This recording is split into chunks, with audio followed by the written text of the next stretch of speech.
আচ্ছা, আপনার কাছে কি মনে হয় যে যারা অনেক বেশি টাকা ইনকাম করে, সাপোজ লাখ টাকার উপরে ইনকাম করে, শুধু এই মানুষটার ক্ষেত্রে ধনী হওয়া সম্ভব বা তার পক্ষে শুধুমাত্র ধন সম্পদ গড়ে তোলা সম্ভব? আর যারা স্বল্প আয়ের মানুষ, এই ধরনের মানুষদের পক্ষে ধনী হওয়া সম্ভব না, তাদের পক্ষে ধন সম্পদ গড়ে তোলা সম্ভব না। এরকম কি আপনার কাছে মনে হয়? যদি মনে হয় তাহলে এই ভিডিওটা হচ্ছে আপনার জন্য। বাস্তবতা হচ্ছে প্রতিটা মানুষের পক্ষে ধন সম্পদ গড়ে তোলা সম্ভব। আর এই ধন সম্পদ গড়ে তোলার জন্য প্রথমে তাকে টাকা সম্পর্কে সঠিক নলেজ গেদার করতে হবে এবং তার সেই টাকাকে নিয়ে একটা সঠিক পরিকল্পনা থাকতে হবে। আজকে আমরা টাকা সম্পর্কে এরকমই 7টা সিম্পল ফাইন্যান্সিয়াল লেসন সম্পর্কে জানবো, যা আমরা যদি সঠিকভাবে ফলো করি এবং মেনটেন করে যাই তাহলে আমাদের পক্ষেও ধন সম্পদ গড়ে তোলাটা ইজি হবে। সো আর দেরি না করে বরং চটপট সে 7টা লেসন সম্পর্কে জানা শুরু করি। 1 নম্বর বিষয়টা হচ্ছে আপনি প্রথমে নিজেকে ফাইন্যান্সিয়ালি লিটারেট করে তুলুন। একটা বিষয় আপনি যদি ভালোভাবে লক্ষ্য করেন তাহলে দেখবেন যে পৃথিবীতে যারা প্রচুর ধন সম্পদের মালিক রয়েছে, যারা প্রচুর ধনী রয়েছে, যারা বড় বড় বিজনেস করে, তারা কিন্তু সবাই ফাইন্যান্সিয়ালি হাইলি লিটারেট। কিন্তু আপনি নিজেকে ফাইন্যান্সিয়ালি লিটারেট করে তুলবেন কিভাবে, টাকার সম্পর্কে আপনি নিজেকে শিক্ষিত করে তুলবেন কিভাবে, আজকে কয়েকটা আমি বেসিক কনসেপ্ট দিচ্ছি। এই বিষয়গুলো সম্পর্কে আপনি নলেজ গেদার করুন, দেখবেন টাকা সম্পর্কে আপনার একটা বেসিক নলেজ গড়ে উঠবে। বিষয়গুলো কি কি সেটাও বলে দিই। আপনি প্রথমে ইনফ্লেশন বা মুদ্রাস্ফীতি সম্পর্কে জানার চেষ্টা করুন। এক এক দেশে ইনফ্লেশন রেট কিন্তু এক এক রকম হবে এবং সেটা কিন্তু সময়ের সাথে পরিবর্তন হয়। এরপর আপনি যে দেশে রয়েছেন সে দেশের ট্যাক্স সিস্টেম সম্পর্কে জানার চেষ্টা করুন। কম্পাউন্ড ইন্টারেস্ট কিভাবে কাজ করে সেটা সম্পর্কে জানুন। আমাদের মধ্যে ম্যাক্সিমাম মানুষ রয়েছে যারা ব্যাংকে টাকা রাখতে অভ্যস্ত। ব্যাংক অ্যাকচুয়ালি আমাদের টাকাটাকে কিভাবে ব্যবহার করে আমাদেরকে ইন্টারেস্ট দেয় সেই বিষয়টা সম্পর্কে জানুন। এই ইন্টারেস্ট রেট কেন কখনো বাড়ে কখনো কমে, এর জন্য কি কি ফ্যাক্টর দেয়, এই বিষয়গুলো সম্পর্কে জানার চেষ্টা করুন। দেখবেন এই নলেজগুলো নিলে আপনার টাকা সম্পর্কে একটা বেসিক নলেজ গড়ে উঠবে। সেকেন্ড বিষয়টা হচ্ছে আপনি আপনার আয়ের সাথে সামঞ্জস্য রেখে একটা বাজেট তৈরি করুন। আপনি আপনার আয়ের অন্তত 20% প্রতি মাসে অবশ্যই সেভ করার চেষ্টা করুন। এরপর বাকি যে টাকাটা থাকে দেখা যায় এর মধ্যে একটা বড় অংশ আমাদের প্রতি মাসে প্রয়োজনীয় খরচে চলে যায়। হতে পারে সেটা আমাদের বাসা ভাড়া, বিল, যাতায়াত খরচ, ফ্যামিলি মেম্বারসদের প্রয়োজনীয় খরচ। এই খরচগুলো দেখবেন যে প্রতি মাসে মোটামুটি একটা পার্মানেন্ট খরচই থাকে। এর জন্য যে টাকাটা লাগবে সে টাকাটা আপনি সেপারেট করে তুলে ফেলুন। এরপর আরো আনুষঙ্গিক খরচের পর মাস শেষে যদি আপনার কাছে 5%, 10% এরকম টাকা থেকে যায়, এই টাকাটা বরং আপনি আপনার জরুরি কাজের জন্য রেখে দিতে পারেন বা ফিউচারে আপনি যদি ভ্রমণে যেতে চান সেই সময় আপনি সে টাকাটা ব্যবহার করতে পারবেন। 3 নম্বর বিষয়টা হচ্ছে কিপ আপ উইথ দ্য জোনাসেস মেন্টালিটিটা পরিহার করুন। কিপ আপ উইথ দ্য জোনাসেস বিষয়টা কি? এটা আর কিছুই না, সেটা হচ্ছে আমরা যখন অন্যদের সাথে তাল মিলিয়ে চলার চেষ্টা করি, এটাই হচ্ছে কিপ আপ উইথ দ্য জোনাসেস।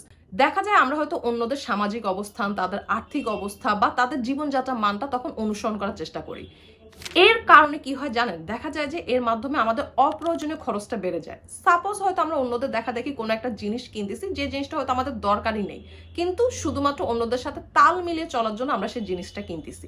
এর মাধ্যমে কি হয় জানেন? এটা আমাদের উপর একটা মেন্টাল প্রেশার ক্রিয়েট করে, আমাদের উপর একটা আর্থিক চাপ তৈরি করে। কিন্তু আপনি যখন ধনী হওয়ার জন্য চেষ্টা করতেছেন, নিজের ধন সম্পদ গড়ে তোলার চেষ্টা করতেছেন, এই অবস্থায় কিন্তু আপনাকে কিপ আপ উইথ দ্য জোনাসেস মেন্টালিটিটা কিছু সময়ের জন্য হলো অ্যাভয়েড করতে হবে। 4 নম্বর বিষয়টা হচ্ছে অপ্রয়োজনীয় ঋণ করার অভ্যাসটা বাদ দিয়ে ফেলুন। আমার পরিচিত এরকম প্রচুর মানুষ রয়েছে যারা মাসের জন্য একটা খুব সুন্দর বাজেট তৈরি করে এবং মাসের প্রথম দিকে 20% করে সেভও করে, কিন্তু মাসের কোনো একটা সময় এসে দেখা যায় কোনো একটা অপ্রয়োজনীয় কাজে সে কারো কাছ থেকে ঋণ করে বসে। এখন দেখা যায় সে তার এই ঋণটা পরিশোধ করার জন্য হয়তো সে তার সঞ্চয় টাকা থেকে টাকাটা ভেঙে তাকে দিয়ে দিচ্ছে, আর না হয় দেখা যায় হয়তো পরের মাসের স্যালারি থেকে সে টাকাটা সে পরিশোধ করে দিচ্ছে। এইভাবে কিন্তু আসলে টাকাটা প্রপারলি ম্যানেজ করা যায় না। আর আপনি যখন নিজের জন্য ধন সম্পদ গড়ে তোলার রেসে রয়েছেন তখন কিন্তু আপনাকে এই অপ্রয়োজনীয় ঋণ করার অভ্যাসটা বাদ দিয়ে ফেলতে হবে। 5 নম্বর বিষয়টা হচ্ছে আপনি আপনার অ্যাক্টিভ ইনকামের পাশাপাশি একটা প্যাসিভ ইনকামের ব্যবস্থা করার চেষ্টা করুন। প্যাসিভ ইনকাম বিষয়টা কি? প্যাসিভ ইনকাম আর কিছুই না, সেটা হচ্ছে আপনি কোনো একটা কাজ একবার করলেন বা আপনি একবার হয়তো সেখানে ইনভেস্ট করে রেখেছেন, এখন সেখান থেকে সবসময় আপনার টাকাটা আসতেছে এবং আপনি ফিজিক্যালিও সেখানে আর কাজ করতে হচ্ছে না। যেমন এটা হতে পারে হয়তো স্টক মার্কেটে স্টক থেকে ডিভিডেন্ড, হতে পারে রেন্টাল সিস্টেম থেকে রেন্ট আসা, হতে পারে বিভিন্ন কোম্পানি ফার্মে আপনি ইনভেস্ট করে রেখেছেন সেখান থেকে আপনার লাভ আসতেছে।